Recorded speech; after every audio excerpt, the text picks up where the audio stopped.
નમસ્કાર. News of Gandhinagar daily headlines today. યુદ્ધના કારણે હવાઈ મુસાફરી મોંઘી. એર ઇન્ડિયા બાદ ઇન્ડિગોએ ફ્યુઅલ ચાર્જમાં કર્યો વધારો. આ લોકો સામે બ્લડ ડોનેટ કરવા પર પ્રતિબંધ જરૂરી. સરકારે સુપ્રીમ કોર્ટમાં જણાવ્યું કારણ.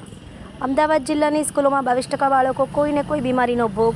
360ને હૃદયની બીમારી. એડલવાઇઝ ગ્રુપની કંપની ECL ફાઇનાન્સ દ્વારા હિંમતનગર અને મોડાસામાંથી નવી સ્મોલ બિઝનેસ LPAP શાખાનો પ્રારંભ. એક સાથે 19 શાખાઓનું ઉદ્ઘાટન. હોટલ રેસ્ટોરન્ટને કોલસો કેરોસીનથી ભોજન બનાવવાની છૂટ. LPG સંકટ વચ્ચે સરકારનો નિર્ણય.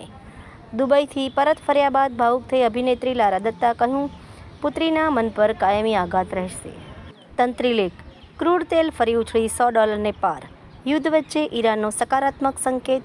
હોર્મુઝ ઓફ સ્ટ્રેટ્સમાં ભારતીય શિપિંગ સુરક્ષિત અવરજવર કરી શકશે. ચીનમાં નવો વંશીય લઘુમતી કાયદો પસાર. મેન્ડરીન ભાષાના ઉપયોગને પ્રાથમિકતા. બોમ્બમારાથી શાસક ધર્મગુરુઓ ઉથલાવી શકાશે નહીં. ઈરાનનો US અને ઇઝરાયેલને કટાક્ષ.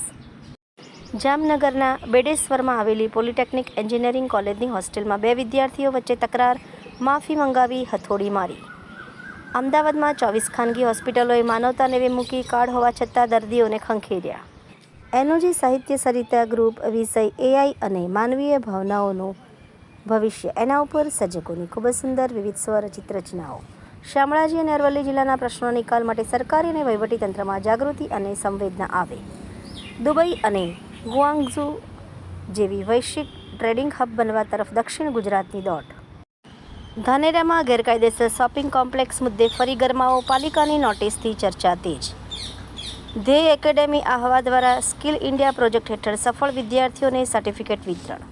ગુજરાત સરકાર શ્રેષ્ઠ શિક્ષણથી વિકસિત ગુજરાતનું નિર્માણ. શિક્ષણ વિભાગ માટે કુલ 63,184 કરોડની જોગવાઈ. ન્યૂઝ ઓફ ગાંધીનગર દૈનિક જનફરિયાદ ન્યૂઝ ગાંધીનગર. મીનાક્ષી રાવલ.